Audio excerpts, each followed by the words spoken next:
You're listening to iCannabisRadio.com.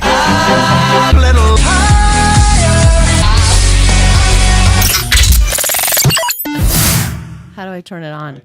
Oh, I still can't hear myself. Hello. I can hear you. Yeah. I cannot hear myself. Hello. There we go. Hello out there in Radioland. You've reached In the Lab with Genifer and Tamar. Hello. So I got my weeks, excuse me, my weeks mixed up, and I thought we were going to have WGN Chicago taping us today, but that is next week. And we will also be featuring Betty Aldworth. That ran the 64 campaign and now is the deputy director of the National Cannabis Industry Association. So join us next week for that. Today we have an amazing show on PTSD. However, and you know, this was my ignorance as well.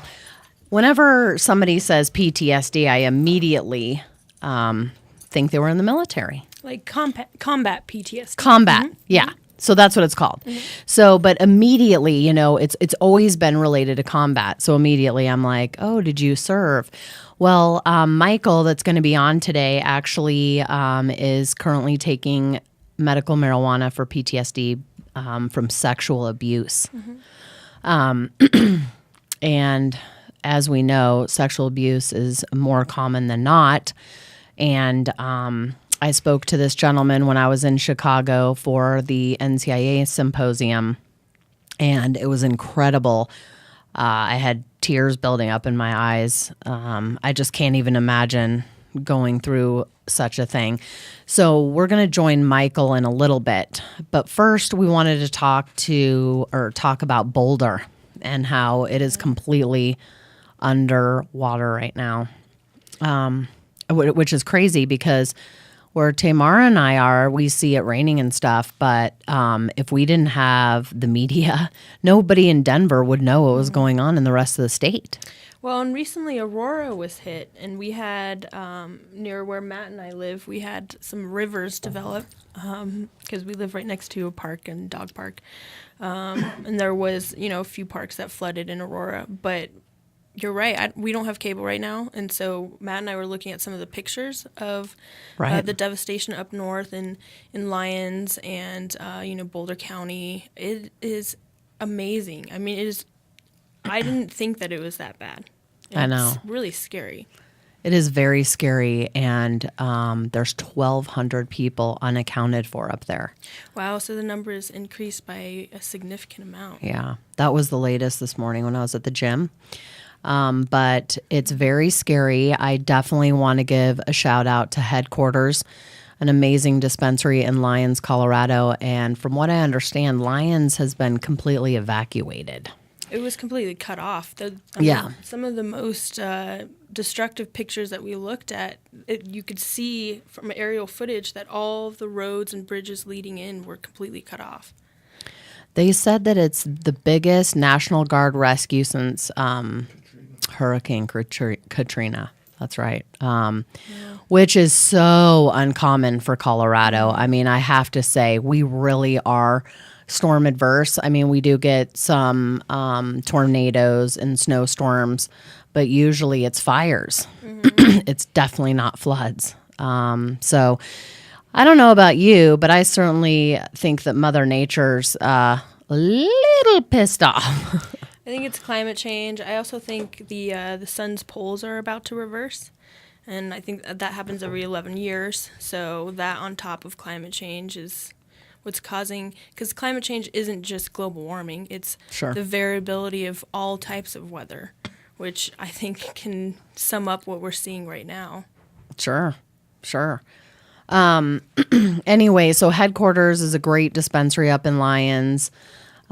Corey actually came in to drop off some samples last week. I just hope everything's okay there. Obviously, the city's shut down, which is devastating for stores that live day to day from purchases. It's really sad. And then also the farm in Boulder. Jan, we're thinking about you. I did get a text from her on Saturday. She said she was fine. And Diane J from Canna Advisors. They're a consultant group, and they also live in Boulder, and their entire street was gone. Like, they live kind of up in the North Boulder, right? Yeah. I was just there. I can't even remember, but beautiful house. But yeah, the pictures were like there was no road.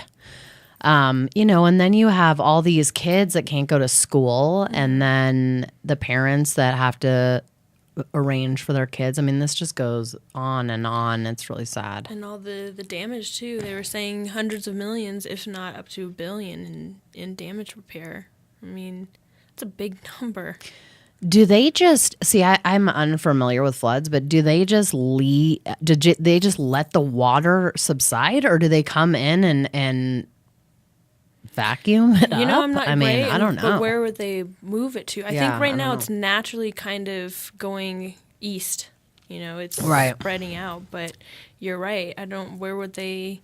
You rely on streams, and rivers, right, to get the water moving in out, but the hail and just so much water has clogged a lot of, those escape routes for a lot of the water.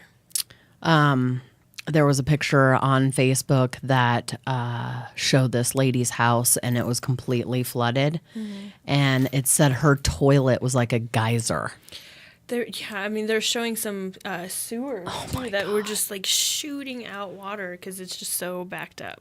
Oh, yeah. That's so gross. I think like my worst nightmare is being in a porta potty and getting knocked over in the porta potty. I swear to God, it haunts me. It's so gross. Have you seen the movie Shawshank Redemption? Yeah. Okay. No, worse than that. So remember that little girl that was kept captive in a porta potty. Her name was, oh my God, Jessica. Oh my God. She was, obviously you guys are all children. I'm just kidding. You probably weren't even born then. But her name was Jessica, and she was held captive in a porta potty for a very long time. She's probably a little bit younger than I am. She's probably in her, I don't even know, but how scary. And then, they just caught that guy in Boulder at a yoga festival peeping from inside the porta potty. That is disgusting. So I can't imagine my toilet being a geyser. Yeah, no thanks. I know, I think about weird stuff, but that is just, I don't know why. It's awful. Anyway. I'm sure it's surreal for a lot of people, because as you're saying, we have storms here, but it wasn't really expected. I think a lot of people were caught unaware, unprepared. Mm-hmm.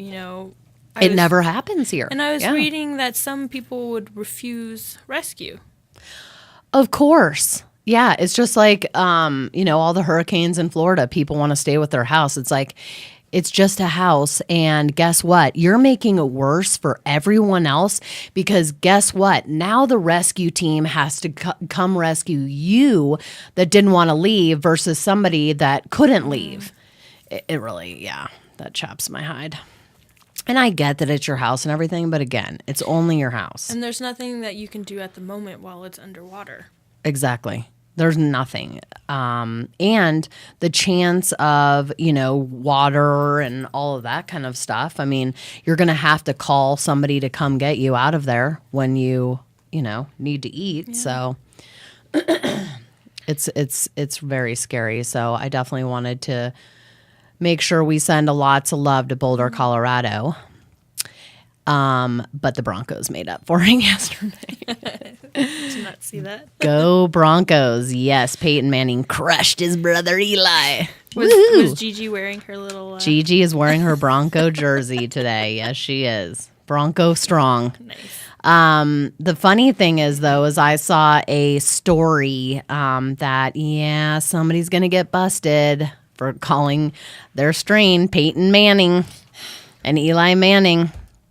It's similar Sanjay Gupta strain in Boulder. I think they got a cease and desist order. Did they? Yeah, Sanjay Gupta strain. Just spell it different. Or call it the SG. We'll all know what it is. Yeah, we'll know what it is. Sanjay Gupta should have a strain, though. He really should. Gooptastic. Gooptastic. I love it. Well, anyway, Chris is shaking his head. No. I know Peyton Manning's proud to have a strain of pot after him, but he's really not.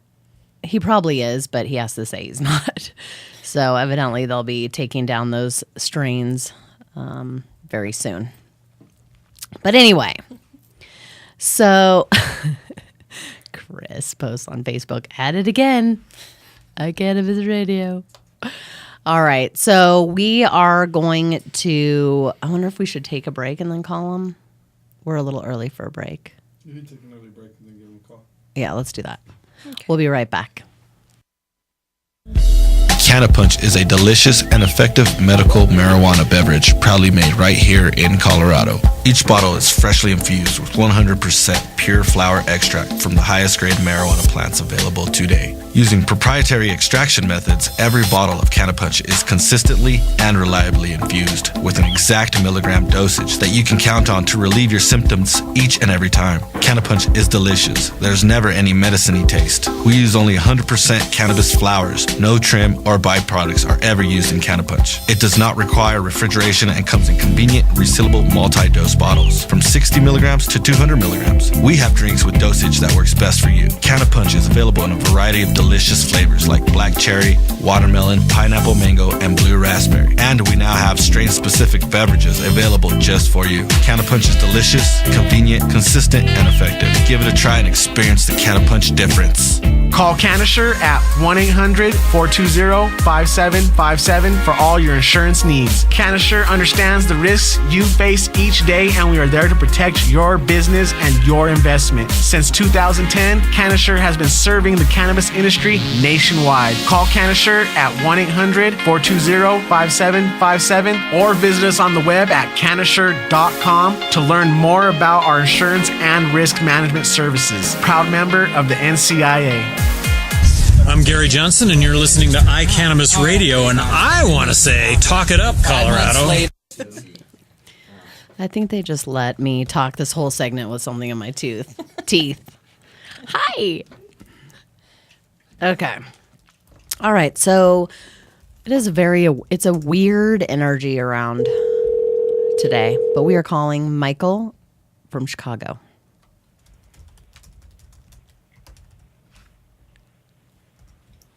Hello? Michael? Michael? Yes, hold on. There we go. Sorry. There we go. I got technology problems. No problem. Michael, thank you so much for joining in the Lab with Genifer. We're really happy you're here today. Thank you very much for letting me come on and share my story. It's not often I get to do this. So. Well, I'm so glad. Go ahead. Go ahead. Sorry.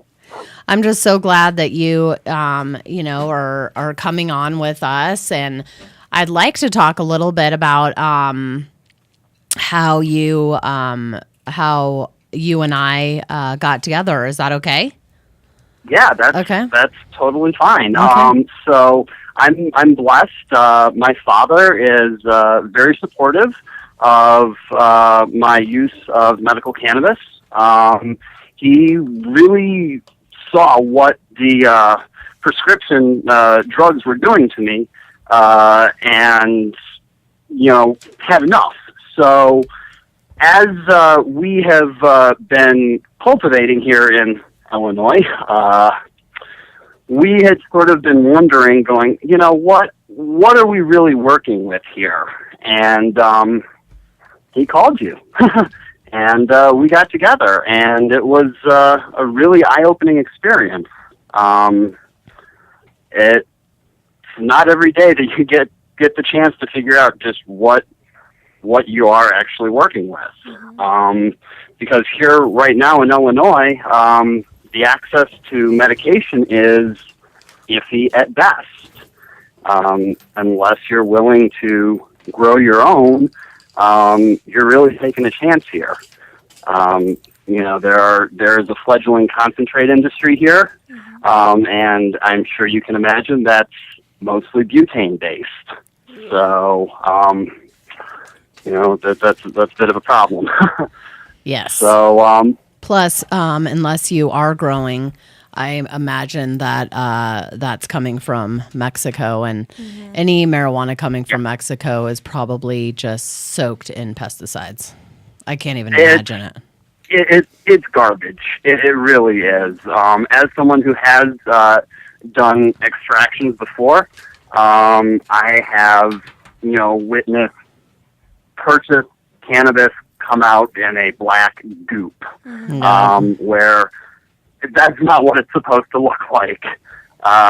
So it is really concerning. And now that we are the 20th state to have medical cannabis, there's some hope that soon we will actually have a standard of medicine here that's up to par with what you all have out in Colorado or California or Arizona, which currently is one of the only states that allows medical cannabis for post-traumatic stress disorder.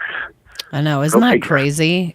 Crazy that Colorado does not have it. There's only a handful. And hi, Michael. I'm sorry. Is Tamar. Hi. This is Tamar. So nice Hi, to Tamar. talk to How are you doing? Doing well. As far as access, you're right, Michael. Right now, I think Arizona, Connecticut may be a recent one that has validated PTSD. But I think it's less than 5. I want to say there's not very many at all. That's really sad. Yeah. We need to be working on that big time. That's ridiculous. Yeah, when Israel really led the way back in the 90s, and even continuing with studying cannabis and trauma research, and their findings are really shocking. I don't know why we would be prescribing people things like Paxil or anti-seizure medications when some cannabis, specifically the right strains, really does the trick without the crippling side effects. And I think you hit on a very valid point, because as to date, there's no pharmaceutical treatment for PTSD. Okay. No, there's not. Right. And so, as Michael is saying, the Israeli studies were on rats, and they did show that in response to that trauma treatment, the brain and the endocannabinoid system tries to regulate or to compensate and find some kind of balance. They were finding that the amount of receptors in the parts of the brain that dealt with fear and anxiety were increased, and then the amount of natural cannabinoids were increased, which shows that adding phytocannabinoids is what is needed to balance out that damaged or that deficient endocannabinoid system. So it comes back to the same thing as for seizures, a mental endocannabinoid deficiency that is filled with phytocannabinoids, because no other substance helps as much for PTSD as cannabis does. Very interesting. And on the surface, people think, oh yeah, smoke pot, you'll smile, it'll feel better, but it's so much, it's so physiological. Right. It's actually it's chemical, it's biological, but there is also that the psychological aspect of the mental, being able to work through the trauma and deal with the emotions on an intellectual level. There is that as well, but it's not as simple as getting high makes you feel good and forget, although forgetting is a very important aspect of it as well. I bet. But I'm sorry to cut you off, Michael. Oh, no, not at all. It really is sort of an integrated part. For people with post-traumatic, especially myself, one of the big issues that I had. Real quick, Michael, let's back up, and I'd like to start with kind of what you feel comfortable about talking or saying, and then how you got introduced to cannabis, and did you go through alcohol and some of the other things. Let's start at the beginning. Okay, so I guess the very beginning would be where did my trauma come from? And it started sometime maybe when I was around 6, was sexually abused by a female babysitter who was about 10 years my senior. And this went on for about a year, a little more than a year, before it was finally stopped. My parents figured out what was going on. They contacted the police. She was arrested. There was a trial. It's unclear which was actually more traumatizing, the actual abuse or having to sit on a stand for 4 hours at 7 years old and, insist that, no, Your Honor, I did not like what was going on. This is scary. Like, I couldn't stop it. So that was a pretty big red flag to my parents that, okay, he's going to have some problems going forward. So immediately we started with the talk therapy. Well, talk therapy only goes so far. And after a couple years, we really weren't getting anywhere with it. And so we sort of backed off. Flash forward to about 12, 13, it was evident that my fight or flight mechanism had been screwed up a little bit. So Paxil was starting to become big back then, and one of the doctors that I was seeing decided, well, let's try Paxil. Let's see if this sort of stabilizes the fight or flight symptoms, which it didn't. And if you look, Paxil is not recommended for people under the age of 18 anymore. Oh, really? Because of the severe side effects.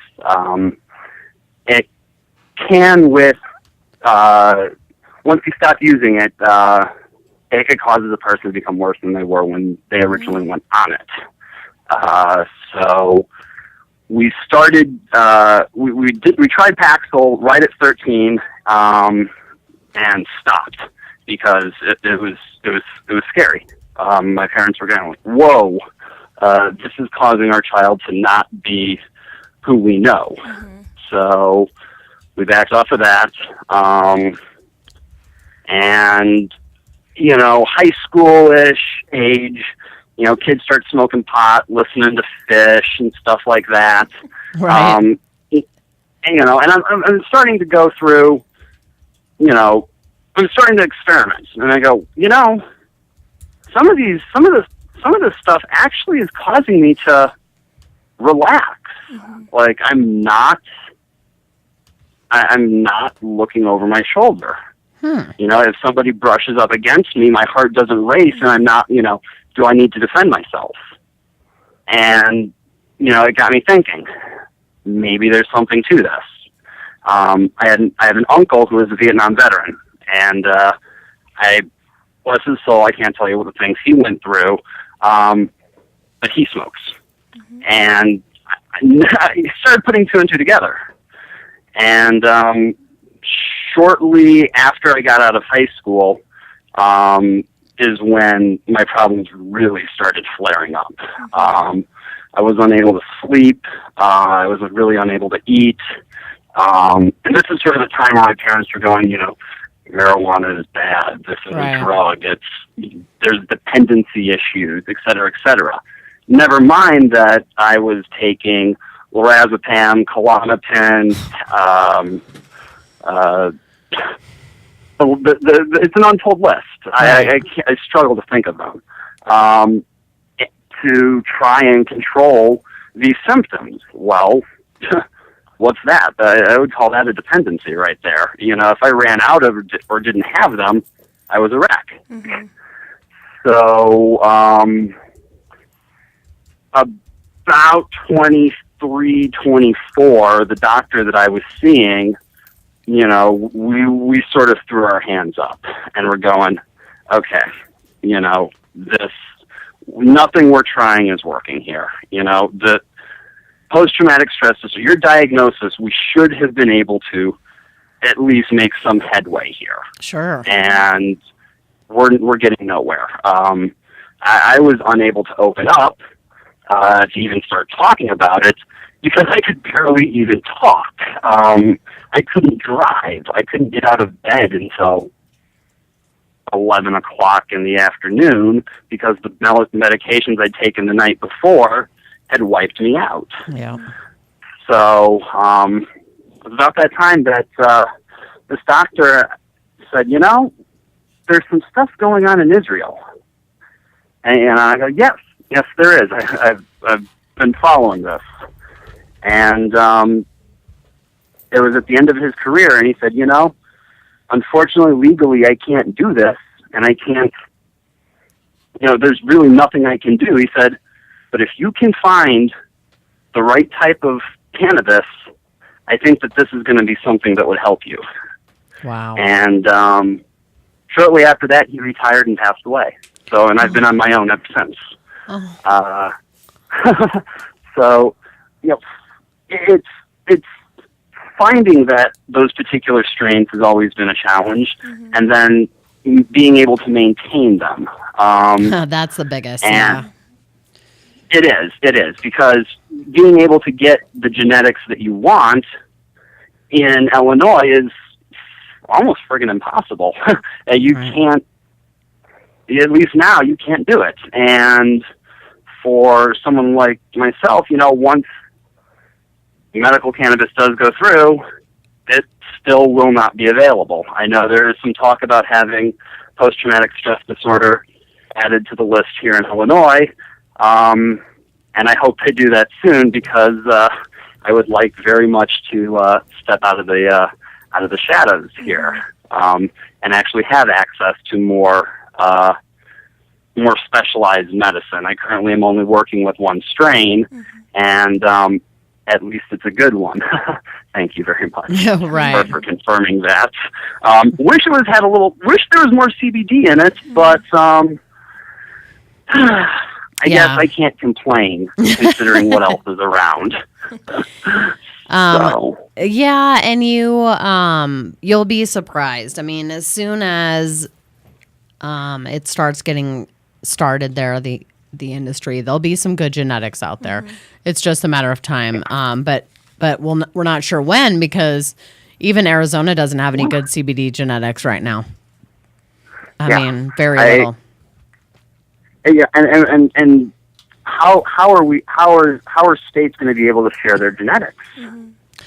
Well, I predict it'll be federally legal in 3 to 5 years, and then you'll be able to do that.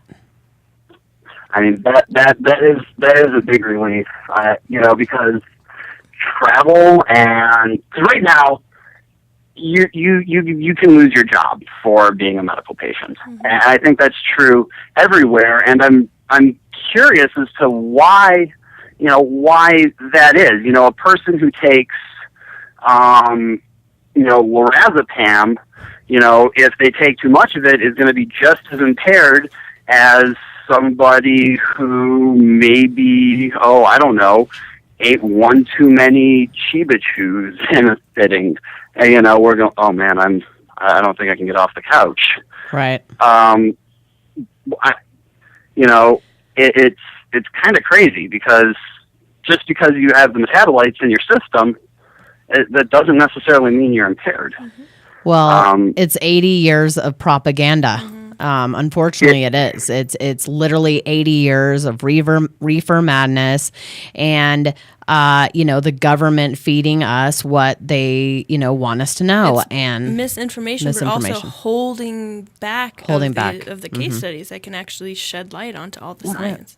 I mean, the government has how many patents on cannabis? It's like, okay, if it's such a devil's weed, why do you have patents on it?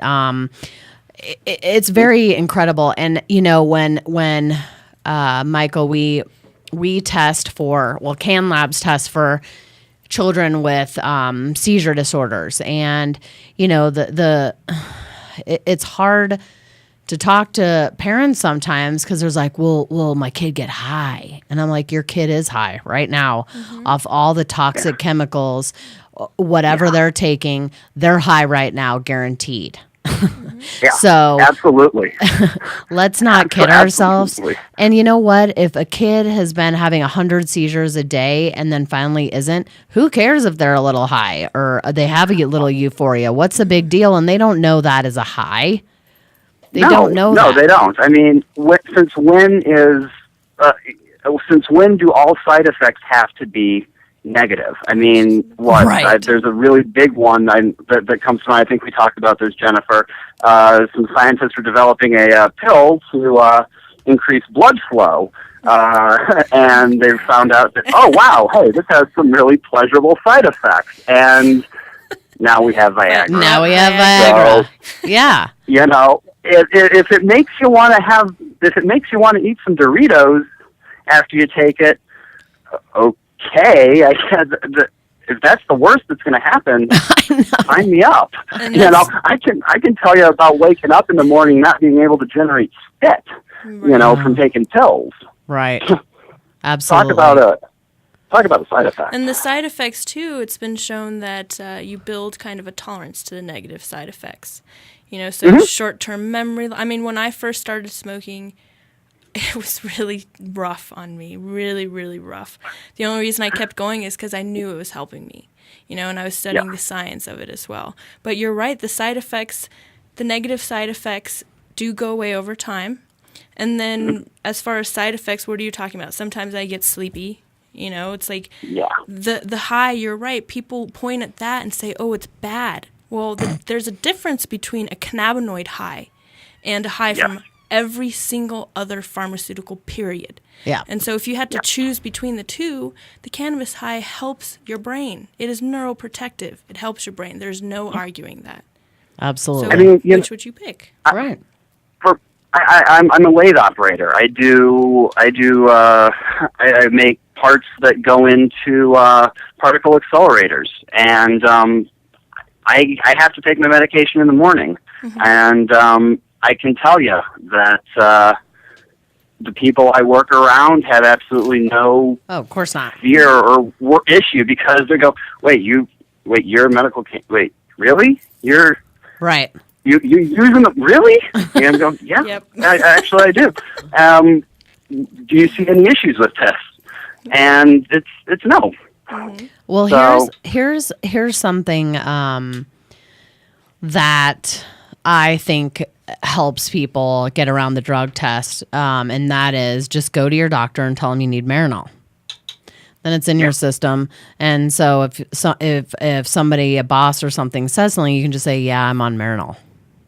And if you do take Just because it's Marinol- more accepted. I mean, Marinol sucks, first of all, but And I was going to say, if you do take Marinol, you should take it with some other form of cannabis, because don't take Marinol it. itself, or you could. You're right. You could not take it and just not. say. Oh that. no, yeah, I'm just saying, get a prescription. Okay.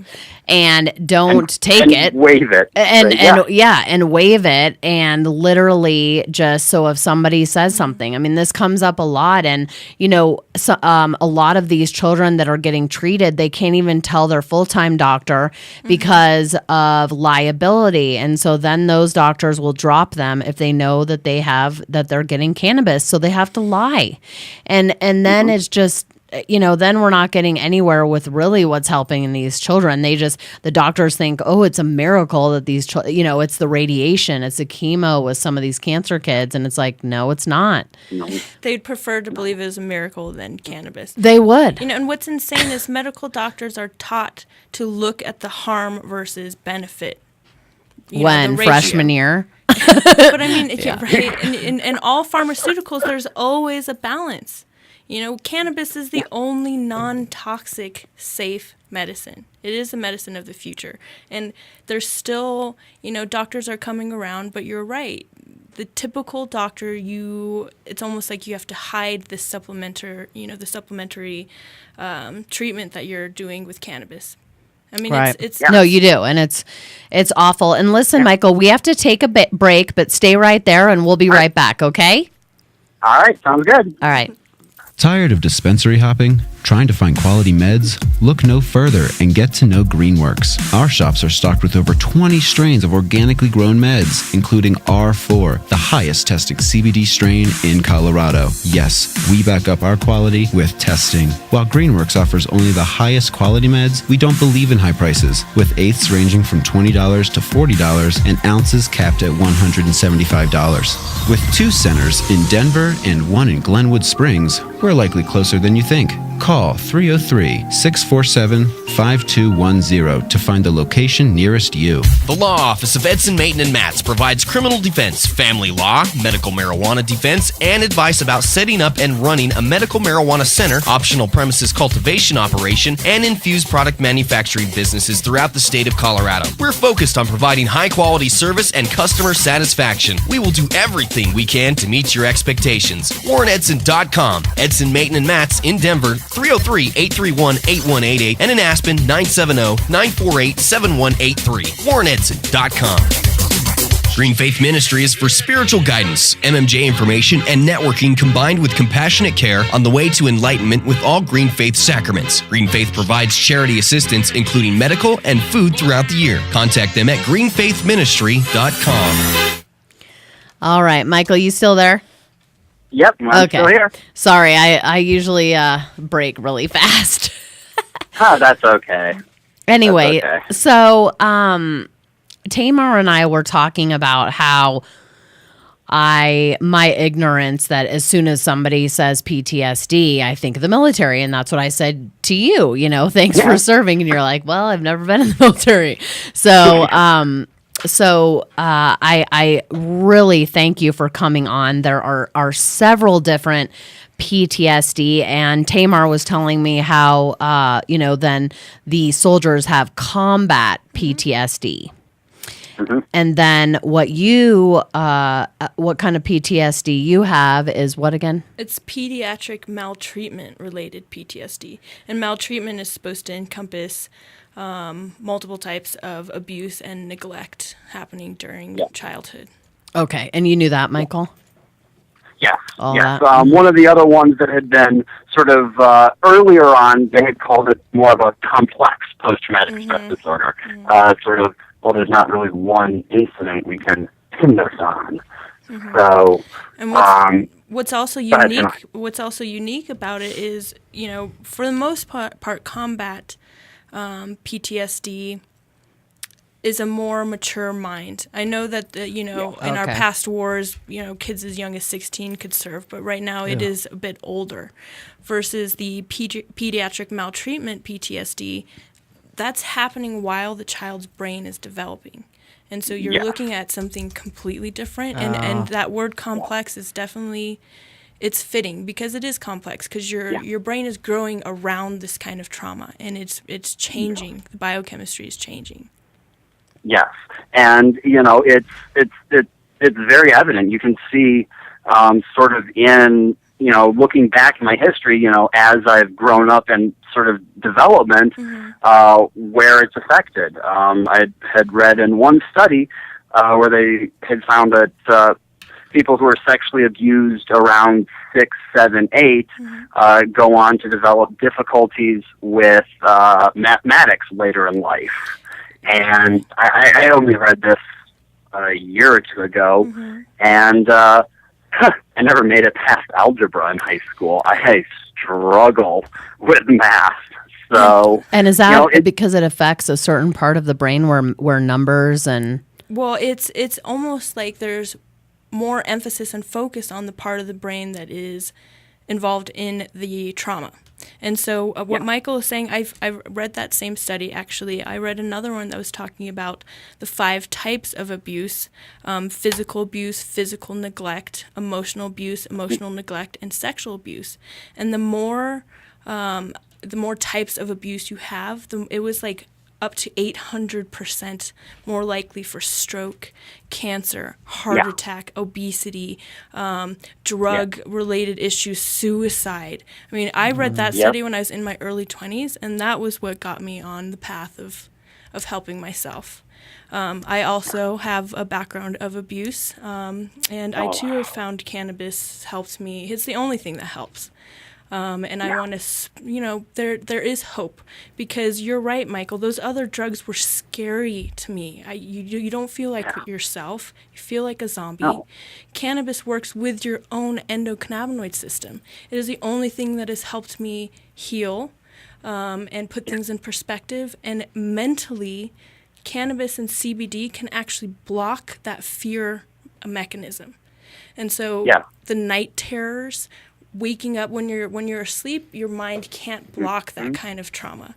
Okay, CBD will literally block your brain retrieving those memories even while you're asleep. Wow. I mean, up to some of those mice experiments were showing, giving CBD to some of these mice upwards of 22 days later, they wouldn't have to re-give them the cannabinoid.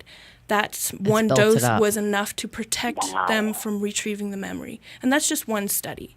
So, That's I mean, incredible. Anecdotally, people, it's not a coincidence that combat PTSD survivors have a high use of cannabis, because they find themselves that is what helps them. Right. Because drinking, let me tell you what, it does not help. It makes it worse. It makes it far worse. But unfortunately, some of these soldiers, that's all they know. It's comfortable. It deadens the pain. And it deadens. Well, but then the next day it makes it worse. Right. Yeah. So it's a cycle. Yeah.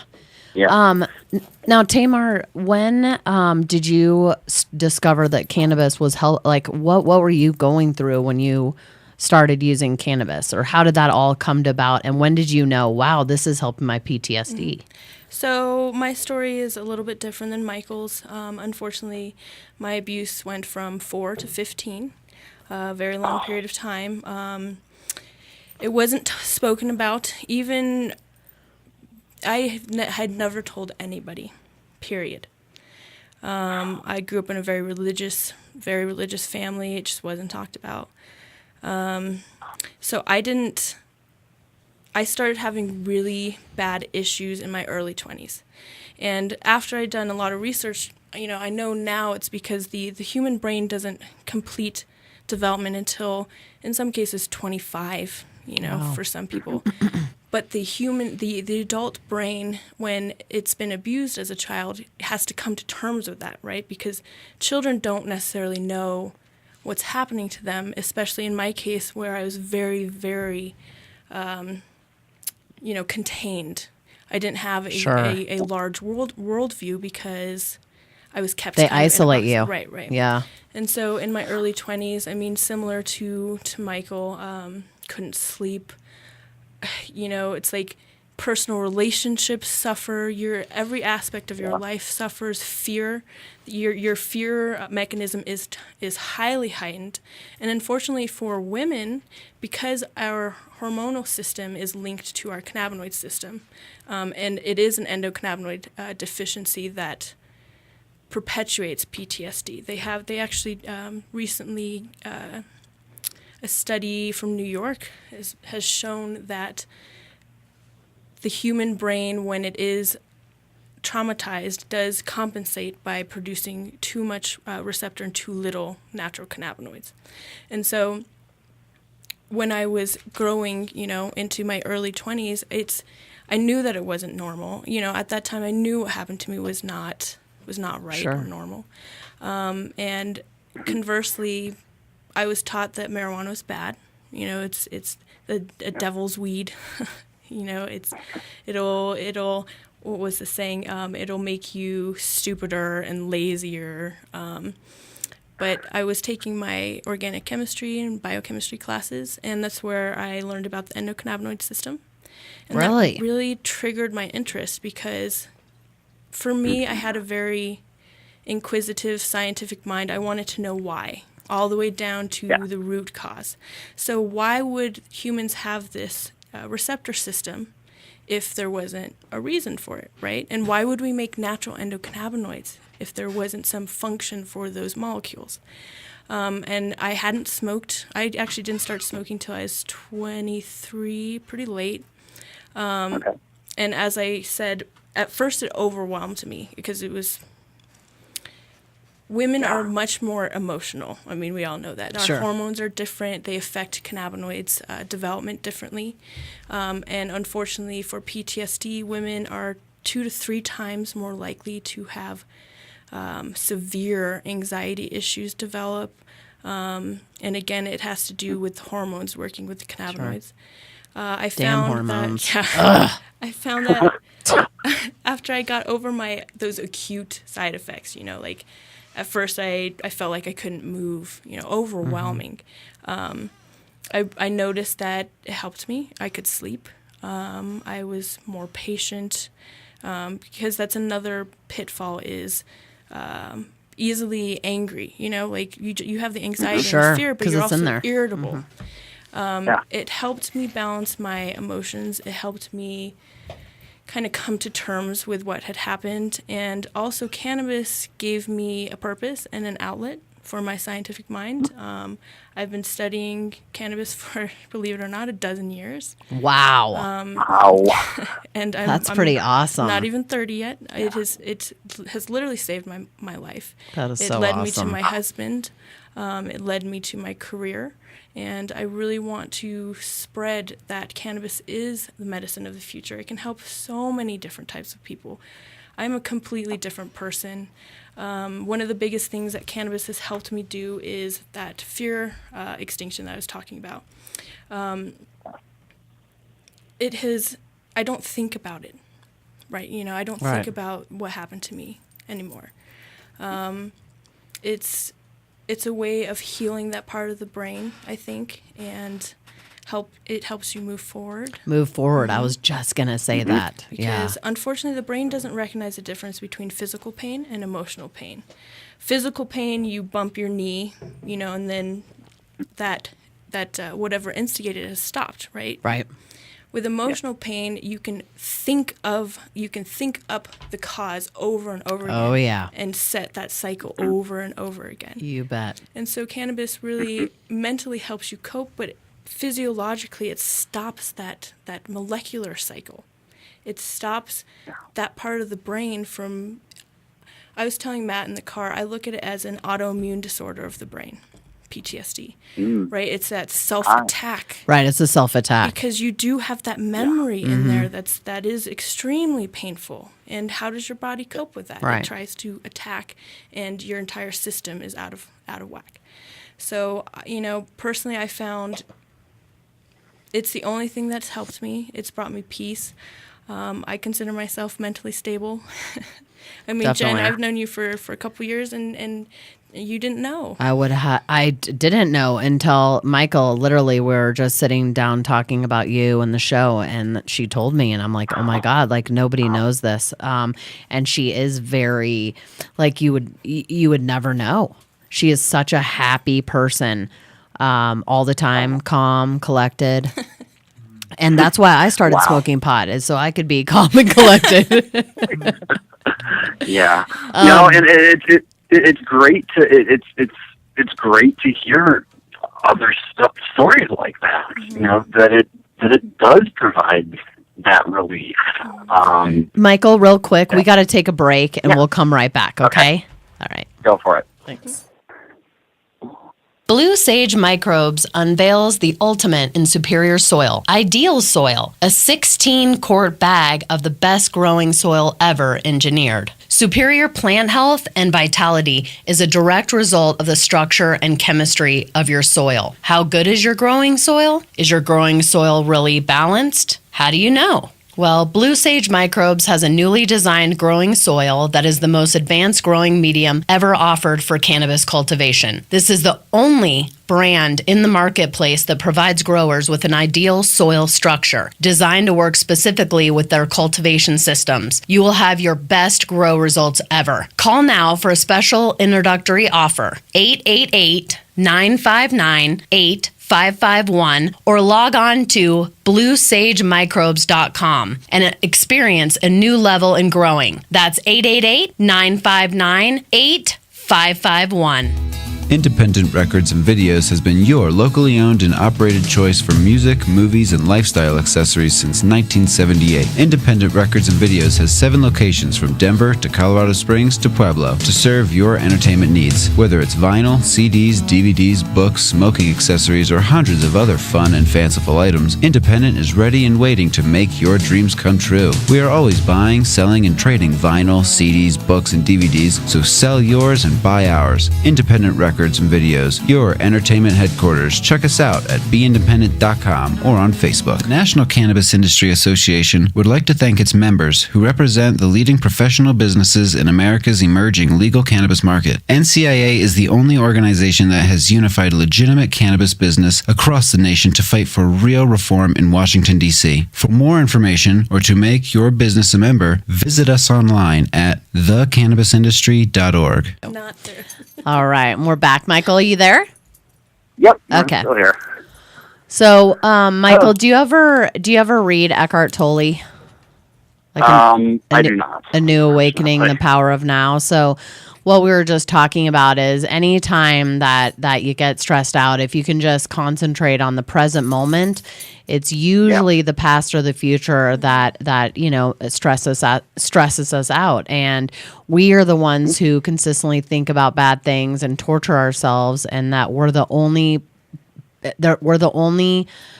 whatever on the planet that does that. No animals do that. Nobody does that, and I can't even imagine a life without that constant machinery in your mind overplaying bad things. We're a very emotional creature. I mean, that's what differentiates us, right? Is human. The human experience is hard. It is. It is. Hard. So it's what you make of it. And Jen, you're definitely right. Meeting Matt, really, that was kind of the ending of my healing. Him and Oz, very happy people, and keep me in the moment and remind me that Matt is a very happy guy, I have to say. I don't even think I've ever seen him. Like, even when he's mad, he's smiling. He's he's been very wonderful for me, and I'm at peace. Yeah, I'm finally at peace. So there's go ahead, Michael. No, that's great to hear. Because I think one of the challenges that people like us have going forward is building relationships and building healthy and fulfilling and happy relationships. And when you hear that people are able to do that, it really does bring a lot of hope. I've been with my current girlfriend now for the last 2 years, 2.5 years now, and same as me. Yeah, same as Tamar and Matt. 2.5 years. Okay, awesome. and it's great to actually be able to have the support and somebody who cares and understands and is okay with what you have to do to be well, and it's great to hear that. I don't know if you guys have ever read A Million Little Pieces, but have you read that? I didn't read it. I remember the book, but I did not read that. Well, it got a little bad press because supposedly, he embellished a little bit. But Jesus, the guy's a drunk and an ex-drug addict. Of course he can't remember. He did his best. But the book is profound, and he's recovering. And A Million Little Pieces starts right when he goes to rehab, and he's missing teeth. He has fallen. I mean, it's miserable. But what was very... that has stuck huge with me is people don't realize how when you're a child how that can affect you later on. I just kids are resilient and stuff, and I get that, but when I read this book and they talk about, so he was angry, right, his whole life. He always remembers being angry. He doesn't know why, he doesn't get it. So he's talking through this therapy, and he's talking with and the therapist is talking with his parents, and they're like, well, did something happen to him when he was young? And they're like, well, no. Well, he had a sinus infection. He was crying. Well, no, not a sinus infection. He was crying, and so we took him to the doctor, and the doctor couldn't find anything. But he kept crying, and then when his parents made more money, they brought him to a specialist, and the specialist said, your son has a sinus infection. And he had a ton of surgeries after that. Well, anyway, what is proposed in the book is he was sick and he saw that his parents couldn't help him. And so he started getting angry, and it built up this anger. And then, of course, when he took his first drink, all that goes away, you know? And so he talked about that. But I thought that was so frickin' profound that people just don't understand. I mean, I think less people should have children. I honestly do. I don't have children. I know a lot of people that have children that should have never had children. And I really think it's changing now that, you know, it really should be a choice. It should be something you really, really yearn for because you're prepared for it. Prepared for, yeah. It you know, and I just, but that is very profound to me. Yes. You know, what, as we're growing up, that really is what shapes us going forward. And, you know, having a supportive family, you know, and God, you know, I can't imagine if I had an unsupportive family or a family that wasn't there for me. Right. I'd be dead. Period. I would not have survived that, the abuse. I would have killed myself when I was 13, and been successful at it. So, you know, family, it's hard to. It means a lot to be able to have them there, and and to help you out as much as your dad is. What a great man to call me and go, you know, and do all this for you. I mean, it really brings tears to my eyes, and I'm so thankful that you have your dad. Yeah, I you know, without him, I really wouldn't be alive today. I really wouldn't. I mean, yeah, we had, you know, some rockiness, you know, early on with, you know, oh my gosh, this is terrible. But, you know, there's a natural reaction. And as soon as he started looking at the science, I mean, he is a scientist, and he started looking at the science and goes, oh, this is a no-brainer. Right. So, I mean, you know, it was really just kind of like, oh yeah, this really is a no-brainer. You know, your teeth are decaying, you know, on these medications you're on, and there's no end in sight to it. So let's try something else. Let's do this. And to have the results that we've had has been tremendous. I went from being really unemployable, non-functional to, like I said, I work for an alternative energy research and development company.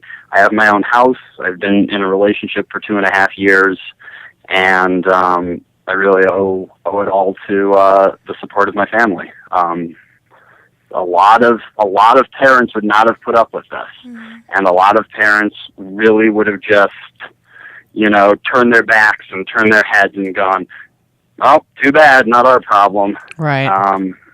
And I've seen it. I can't tell you how many times I've been out, you know, and the topic has come up, you know, and I'll be the first person to, you know, shut somebody up at, you know, making light of abuse or sexual violence, you know, and I'll be very vocal about it. I'll say, well, do you want to say that to a survivor's face? Because I'm standing right here. So, and then you'll be surprised within minutes, you know, someone comes up, you know, I was abused too as a child. Wow. And then you hear their story, and it ranges from, you know, my parents were supportive to I got kicked out. Yeah, which is unfreaking believable. Or the women where the stepfather molests the daughter, and then they don't believe them, and but you know that stretches back to the woman who only can, you know, function with a man in her life, and it's just so sad. But you know, with you and Tamar coming out and talking about this, I mean, I think it's gigantic, and I don't think that any parent in the world would turn down, hopefully would turn down helping their, if they were a good parent, would turn down helping their child. I mean, even if, it's seizures, it's PTSD disorder, cannabis helps a range of medicine because it is so diverse, the whole system. And you can take CBD or non-psychoactive cannabinoids, or you can juice. If the fear is that psychoactivity in children, Sure. then you can take that fear away. Yes, you can. Cannabinoids will help regardless. I do believe that THC is necessary, but I do it's too. still minus THC and other cannabinoids is still better than none at all. Right. Well, unfortunately, it's that time. We have to go. But Michael, thank you so much. And we would we will, hopefully we can check back in when it's starting to go down there. And I don't know if I've said on the radio, but Can Labs will be opening up a laboratory in Illinois. So hopefully I'll be able to see you whenever I come out there. And then hopefully you and your girlfriend can take a visit out to Colorado, and starting in 2014 when it's completely legal. And I'll be out on the East Coast as well, Michael. So